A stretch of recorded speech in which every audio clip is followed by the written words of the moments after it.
I was and it's trying to too late tell. by then. Yeah, no doubt. So who do you so when you're watching guys that are your type or guys like moves that you like, just watching the way like I'll tell you, Larry Allen just passed away, right? Yeah. Did you ever get to watch Larry Allen? I didn't watch a lot of Larry Allen growing up, just not in my time period, but I Yeah. know who that is, though. Okay, Yeah. so Larry Allen was he was the only guy that all the rest of us guards were like, okay, he's different than everybody else. It was like I guess Mm, maybe it's like Aaron Donald is for a defensive tackle. I don't know, but Larry Allen was that guy where like my agent one time called me up. I was playing Dana Stubblefield. It was like defensive player of the year. I was playing him in the playoffs. He's like, hey, if you want to know how to do well against Dana, then you should watch the Dallas Cowboys tape. So I turn on the mhm. Cowboys tape, and I'm like, Dana's literally running away from it. He's like, he's scared of him because he Yeah. bench pressed 700 pounds. He put a hole through your chest. Like people were scared of him. They got the Larry Allen flu. So I called my agent up. I was like, don't ever talk to me about football again, man. You just worry about your contract. I can't do what he's doing. Yeah. So when you're watching guys like, I mean, if you don't mind naming some names, like what guys are you looking at around the league? Are you looking at just vets, young guys? I'm looking at guys that make plays. Anybody in Yeah, that three technique that knows. So like John Hargrave, I'm watching him. I'm watching he's a good Kenny, of player. course. I'm watching Quinn Williams. I'm watching the guy for the Chiefs. Forgot Chris Chris Jones. Jones, yep. Watching Chris. I'm watching guys like that. I like from the Colts, DeForest Buckner. Yeah, of course, but he's been so good. He's been good for 8 years, and because he was in San Francisco, those guys never got the credit they deserve. Man, he's unbelievable. He's Yeah, so yeah. angular. He a dog. He an athletically freak too. He like 6'6", Oh like yeah, 290. Like he's a freak. So it's like I'm watching guys like that, and I'm just watching, their approach angle. I'm seeing where they trying to hit their move at, and I really be, just trying to see what they're targeting, like when they're rushing, because like you can't be wild while you're rushing. You got to have a target. You got to have a plan. So like I kind of like watching those type of guys. I love Quentin Williams. I love the way that defense allows him to penetrate. Um, when he was younger, you notice a lot of times that he was just doing kind of a lot of going from the B gap to A gap to B gap, and wasn't really utilizing his hands as much. And then the last couple of years, you see when he's really come on, he's done a really good job of being able to defeat, especially that inside hand when he shifts from like A gap or B gap to A gap, and guys just have a hard time. I mean, with guards, it's a footwork game. I mean, if you were talking about vertical set, the flat set, listen, if you get to your spot under control before I get to my spot under control, you're going to beat me. It's just a question of whether or not I can hang on long enough for the quarterback to get rid of the football. Like, Hmm. how frustrating is it when you're playing D tackle and you just know you're going against a fish, just a guy like I'm going to be able to take this guy all day. It's just a matter of when. And that quarter, it's like Kirk Cousins just keeps getting rid of that damn football. Yeah, I mean, at the end of the day, these guys are pros too. That's what Yeah. I had to learn, because I used to get frustrated. Like, I'm hitting my move, I'm getting to my spot, but the ball gone. And then, I just get reminded, like, hey, they pros too. They get paid too. Yep. So it's just, I feel like just affecting him, not letting him get comfortable is my main thing. If the quarterback's not comfortable throwing the ball, I'm happy and I feel like I did my job. If I get some type of pressure in his face to get a bad throw, a high throw, or anything like that, or get him off balance throwing on his back foot, to me, I feel like that's a win. Just getting in No his face doubt. because it's helping the defense. So I don't really look at just sacks, but I look at just getting pressures because I was in training camp. Like Kenny had to talk to me because I was getting real frustrated. Like I'm hitting my moves, I'm winning, but I'm not getting there. It's another step. But he was just telling me like, look, bro, like they get paid too. They pros too. So just keep working and keep your head up and don't get discouraged. So that's kind of like my main thing how I look at it. There's a guy who played for the Vikings. He got drafted there when John Randall was still there. His name was Chris Hovan. He used to say pressure equals picks. He used to tell his guys Hmm. pressure equals picks. I always stuck with me, man, because back in the day they didn't really have advanced stats. So it was Yeah. like if you didn't give up any sacks, like nobody knew what you were doing. And then you start thinking about it, like, man, like he hit the quarterback like 6 times there. I got my ass kicked.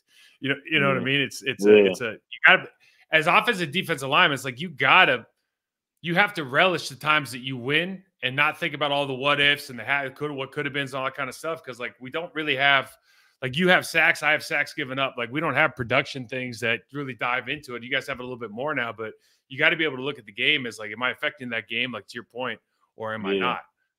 When we talk Like I'll about, be honest, I'll take 6 hit quarterbacks. Like I'll hit a quarterback 6 times over like 2 sacks. Like I'll take that. oh, Like no to doubt. me, that's a good game. I'm punishing the quarterback. He don't feel comfortable, and when he plays again, he gonna remember that. So When he plays the next series, the thing about quarterbacks that it's not everybody's different, right? But if you hurt a guy, if you fall on the guy's ribs, like yeah, he remembers that for the rest of the game. Now, some of these veteran guys, or some of the, everybody's got a different level of dog in them.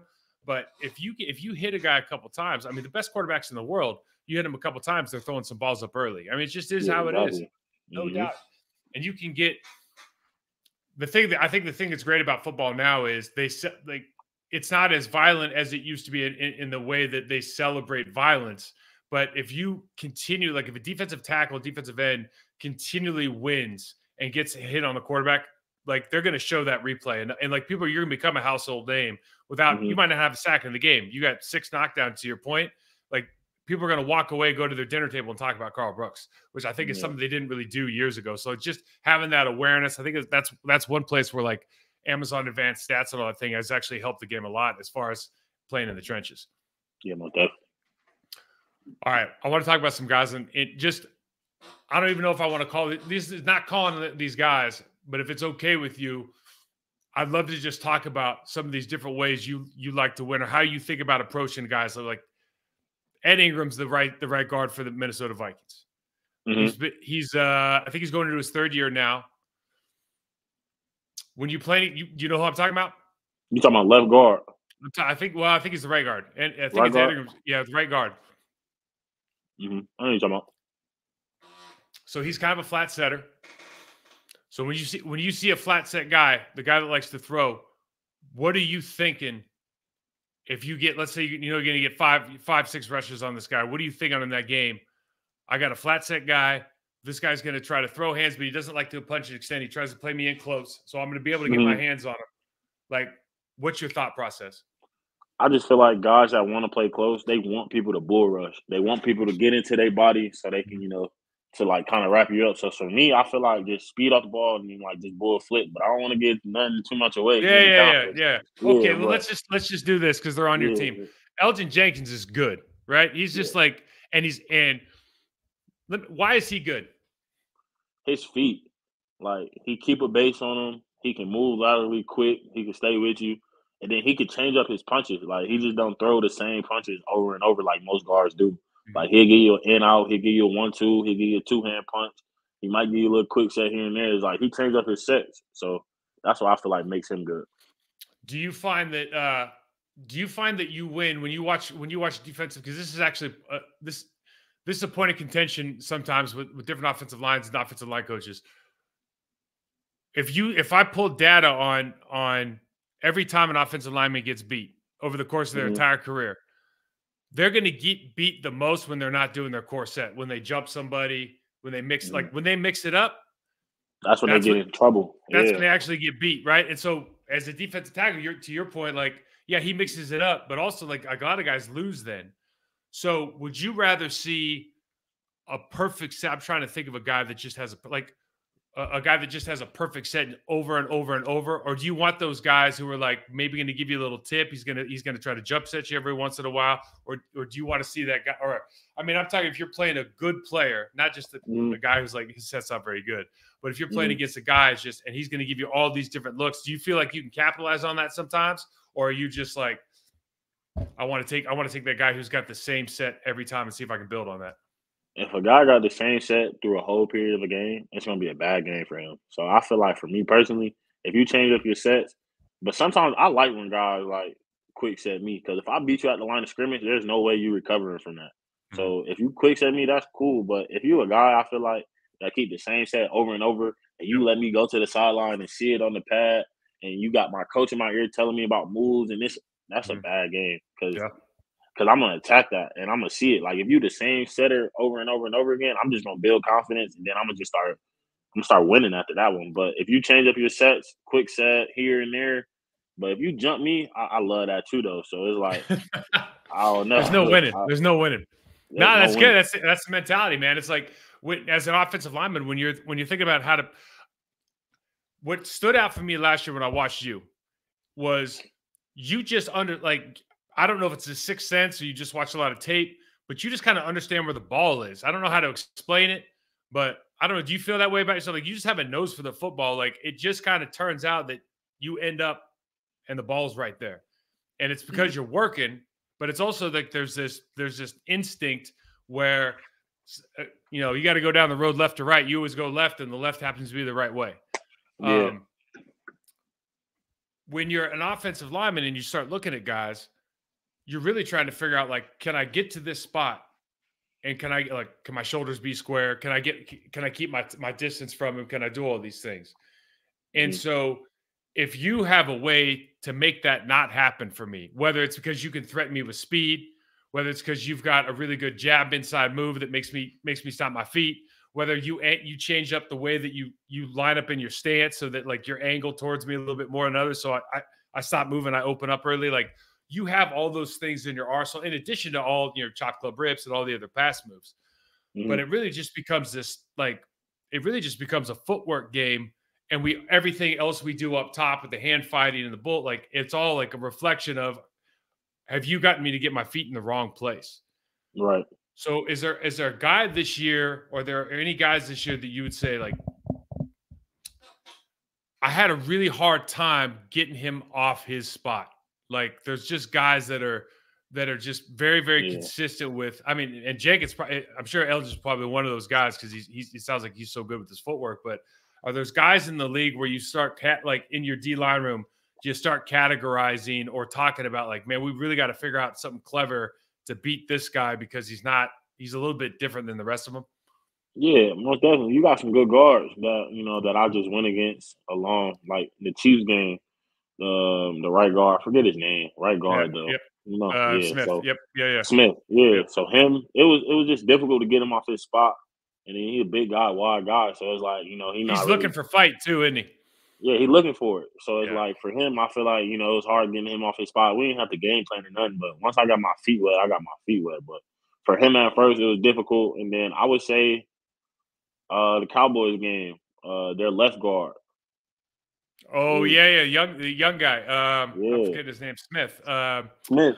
He I played think he's Memphis going to stay Tyrant. at guard too, even though they missed, even though they discovered trying. I think he's going to stay at Yeah. guard. He's going to be an all pro. I mean, Zach's obviously unbelievable. Well, the right guard is, Zach too. Zach too. yeah, Zach was a dog, and I just feel like he had like clever moves, like he'd hit a shoulder or something and it get me off my spot or my rhythm. Or he was a good guard too, but I would say him like games like that. It was like, all right, he's not. I can't win like off speed and off that right here. So I got to win off my hands.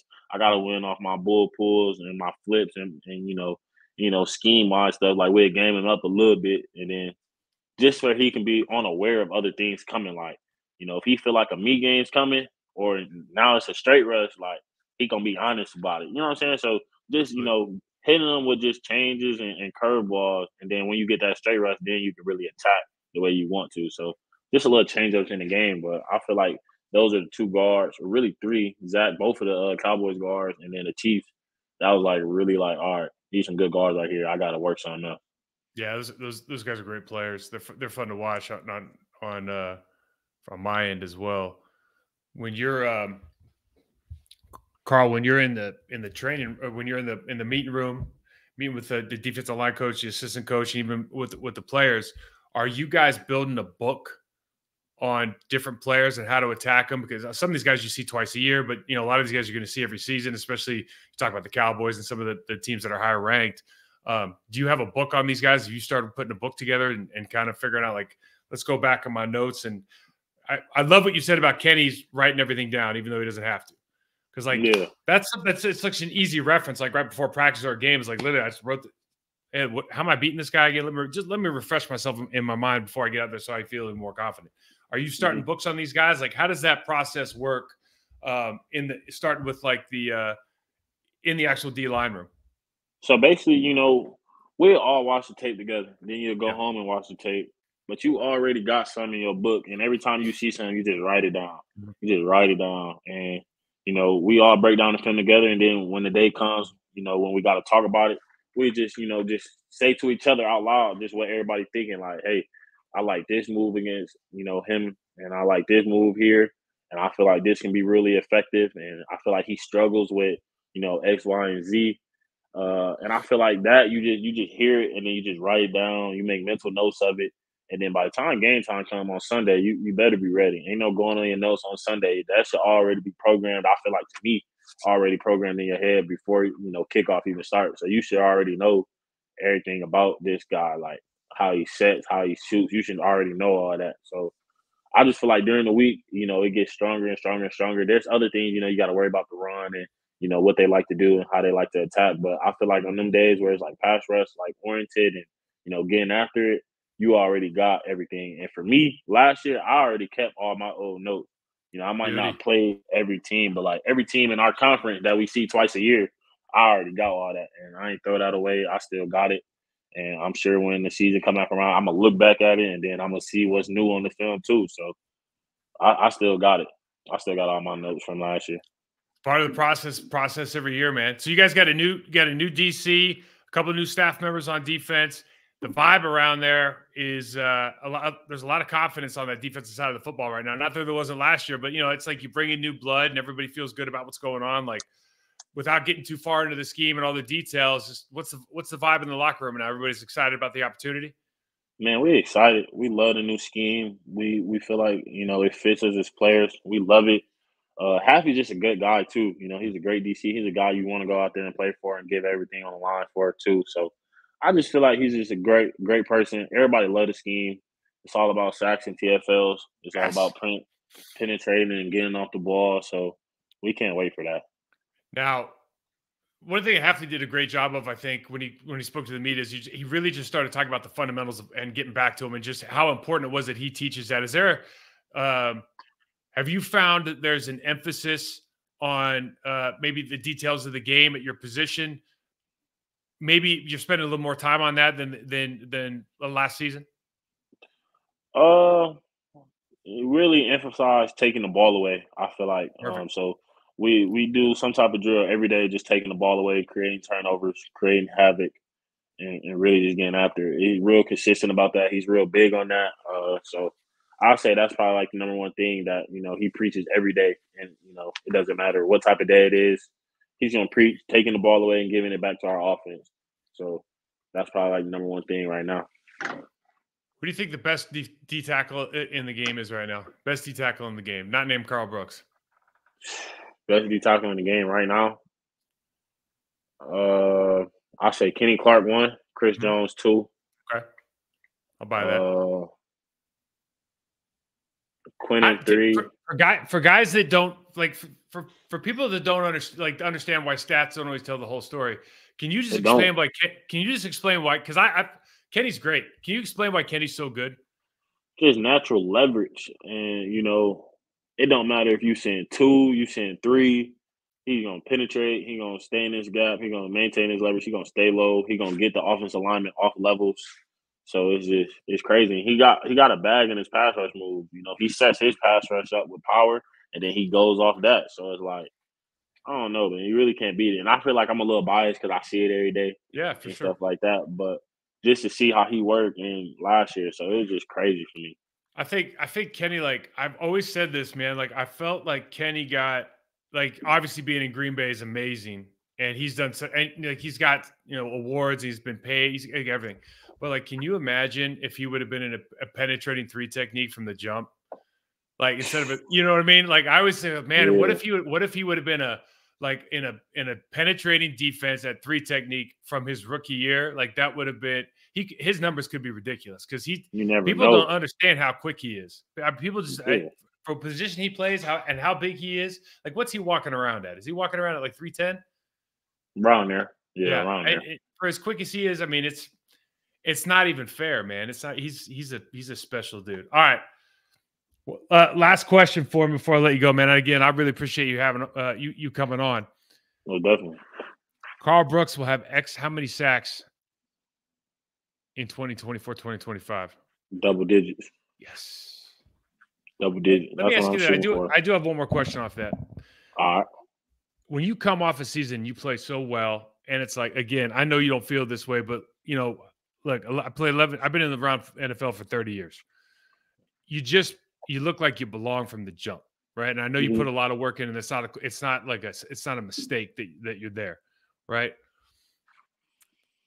What do you think about year two? Like, I don't want to go into your personal goals and whatnot as much as you'll allow us, but are you just looking like, hey man, I got to get X amount of reps. I got numbers that I want to hit. Like, how do you think about what you want to define as success for a season like the one coming up? For me, I feel like just maximizing my opportunity. I don't know how many snaps I'm gonna get on the field. I really don't care. I just feel like when I'm out there, I want to make a play. I want to make something happen. And I feel like last year, even with the limited snaps that I got, I feel like I still left a lot on the field. So Mhm. I feel like just cleaning it up from last year, just improving and getting better day in day out, just to get a better player than I was last year. I feel like that's my main goal. Help the team win. Don't be a negative, and be a positive guy. Uh, don't be, just be a good guy and Yep. go out there and do my job. I don't want to leave no plays out there in the field like I did last year. I remember that more than the plays that I made. So That's that's the worst just like thing. my That's the worst thing about being a lineman, right there. yeah. You only remember the bad stuff, man. Hey, what part of Green Bay you live in? The pier. It's always 10 minutes from the stadium, no matter where you're at. What do you do? You guys still get around on Thursday nights? You guys still have team dinner or D-line dinner? D-line, yeah, we usually do that around the season, Mhm. or around training, like after training camp. Oh, Right okay. now, we ain't doing no D-line dinners. We still Did just you get the rookie dinner treatment? got that last year. That was something crazy, Yeah, that's ridiculous. I was on 3 teams. Green Bay was the kindest group. But I was in Carolina one year, and I remember I won't say the names and everything, but Brenson Buckner was the vet D line in the room, Uh and huh. he walked out with a case of Louis, Yeah. See, that's on the my way problem. out. I didn't know what Louis was till we went there. They talking about, can we get Louis? I'm like, what is that? And I'm looking at it, I'm like, ain't no way that's the No, yeah, that's they had 3 guys that were paying for it, but really like one guy was the only guy that could like afford it. And he walked out with a case of Louis. And I remember walking over to him the next day, and the poor the D lineman, the rookie he looked like somebody had kicked his dog. He just looked like defeated. And yeah, I was like, Buck, man, if you did that to me, man, we'd be fighting in the parking lot right now. Like that was wrong what you did to that yeah. boy. Those are tough nights, man. But hey, what in the off season? You strictly football right now? You get anything else? I'm football. I'm fishing here and there. I'm trying to get into golf, but it's just frustrating right now. Nah. Listen, go to the driving range every once in a while. If you want to drink the beer, if that's why you're going, enjoy yourself. But it's a Yeah. you're wasting a perfectly good athletic body playing golf. Don't waste your time. Go play Xbox. It's a perfectly wasted God given Oh talent to yeah, play I'll be damn on the golf. game too. I'll be on the game too though, heavily. I'll be on the game heavily. I'll be on Call of Duty, 2K, Fortnite here and there, and Madden. So yeah, I'll be on the game too. I got a nice little setup. I'll have my kid try to track you down online, man. He loves those things. I can't play them. It's just too All right, many cool. buttons now. I'm old. Man. I need the 4 button. Hey, Karl, thank you so much for coming on the show, brother. I really appreciate it. Great luck to you and the entire defense on this season. We can't wait to watch, man. Again, I'm super impressed with you. Love watching you last year. Can't wait to watch you this year. Hey man, appreciate it. Thank you. All right, guys. Karl Brooks, everyone. Thank you.